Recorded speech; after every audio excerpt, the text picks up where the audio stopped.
Hi, and welcome to WALB News Now. My name is Lorenza Medley, and today I wanted to bring you something that just came out recently, and it is on the test scores in history and civics that was just released by the AP on Wednesday. So, as you may know, the Associated Press reported that the National Assessment of Educational Progress, also known as the nation's report card, they reported that the nation had the lowest test scores in history and civics since 2018.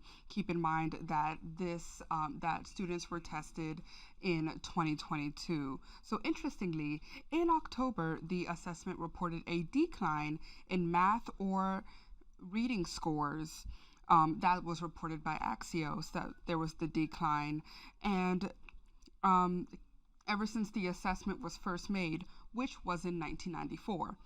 So, according to the AP, between January and March of last year, 2022, the National Assessment of Educational Progress, they conducted a nationwide survey of about 7,800 students in civics and 8,000 students in U.S. history.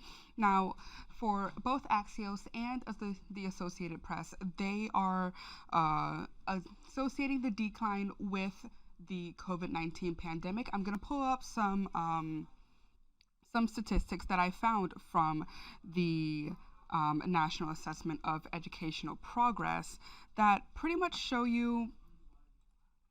you a little bit of an idea of what I'm talking about.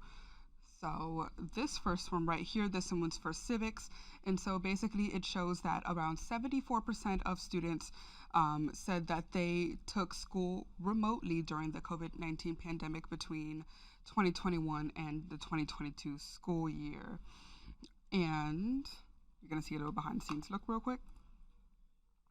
This one is for history. So it takes into account all of most of U.S. history, So it's democracy, culture, technology, and the world role. So as you can see, there's been a bit of a decline between 2018 and 2022. All right, so when we talk about going to remote school, I do have a little bit of experience with that. I recently graduated last year, and most of my first through second or third semester was remote. I know I started school in 2020, right when the pandemic hit, the COVID-19 pandemic hit. So I do have a little bit of experience just going through remote school and not having that connection with other students and with my professors. So I reached out to two Southwest Georgia schools. So I reached out to a high school and a middle school. So the first school I reached out to, the leader, which was Tommy Tabb at Miller County High School in Colquitt. He told me that teachers have gone into training to increase engagement by utilizing a more hands-on approach and increasing small group activities.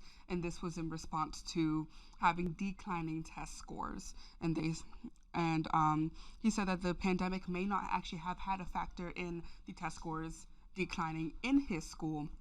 He said that should be due to just high school teenagers being high school teenagers. So he said, and I quote, if that's not their thing, it's hard to get them interested in it. So basically, to sum that up, he's basically saying that if high school students aren't really interested in a subject, it's kind of hard to get them to retain some of that information. And then I spoke to, let me see if I can find it, the Washington Middle School in Cairo. I spoke to their head of school, Thomas Fallow, who told me that their test scores have actually been better since 2015. That's a little bit further back than the National Assessment of Educational Progress.